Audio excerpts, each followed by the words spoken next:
Hello बच्चों, let's see this question.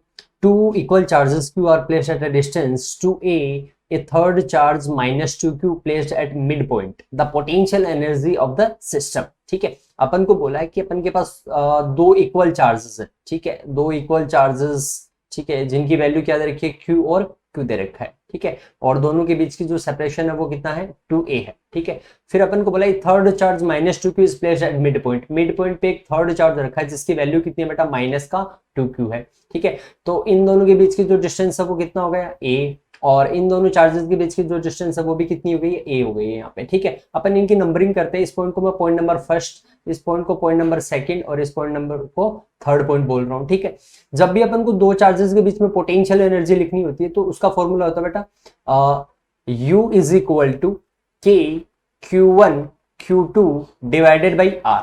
जब भी अपन को दो चार्जेस के बीच में पोटेंशियल एनर्जी लिखनी होती है उसका फॉर्मूला होता है बेटा U is equal to K Q1 Q2 upon R. ये अपने पास यही फॉर्मूला अपन यहाँ पे यूज करेंगे. ठीक है, इस फॉर्मूले को अगर अपन यहाँ पे अप्लाई करें तो U system is equal to, दो चार्जेस के बीच में लिखनी है अपन को, पूरे सिस्टम की पोटेंशियल एनर्जी कैलकुलेट करनी है.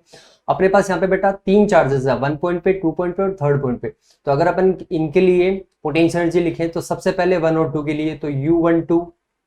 ठीक है, फिर सेकंड और थर्ड के लिए तो U23, फिर बेटा थर्ड और फर्स्ट के लिए तो U31. ठीक है, U system is equal to, अब अपन वैल्यूज पुट करते हैं यहाँ पे. तो U12 की वैल्यू कितना आएगा बेटा, K.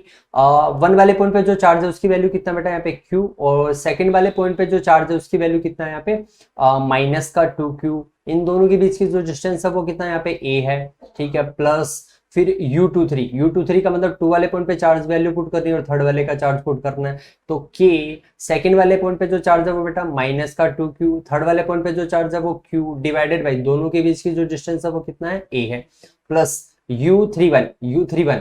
तो K थर्ड वाले पॉइंट पे जो चार्ज है वो Q है और फर्स्ट वाले पॉइंट पे जो चार्ज है वो भी Q है, डिवाइडेड बाई दोनों की बीच की डिस्टेंस कितना भाई यहाँ पे 2A है. ठीक है, तो U system is equal to अगर अपन इस इक्वेशन को सिंप्लीफाई करें तो -2KQ square divided by A, -2KQ square divided by A plus KQ square divided by 2A.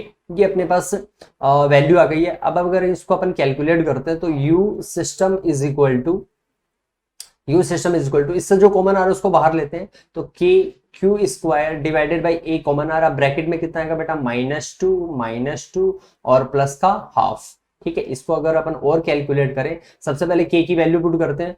तो 1/4 pi epsilon not into Q square divided by A, bracket में कितना आएगा बेटा, एलसीएम अपन ले रहे हैं 2, ऊपर आएगा बेटा -2 माइनस का 4, एलसीएम 2 लिया है तो ऊपर आ जाएगा माइनस का 8 प्लस का 1, -8 प्लस का 1 कितना हो जाएगा बेटा, माइनस का 7. अगर अपन इसको कैलकुलेट करते हैं तो अपने पास जो U सिस्टम की वैल्यू आएगी वो आएगा बेटा -7 divided by 8 pi epsilon not into Q square divided by A. ये अपने U सिस्टम की वैल्यू है. अब अपन ऑप्शन चेक करते हैं. फर्स्ट ऑप्शन अपना इनकरेक्ट है क्योंकि यहाँ पे नेगेटिव साइन नहीं है. सेकंड ऑप्शन ये भी इनकरेक्ट है. थर्ड ऑप्शन अगर देखें तो मैच करा बेटा -7Q square divided by 8 pi epsilon not into A. Third option अपना यहाँ पे राइट आंसर हो जाएगा बेटा. Best of luck.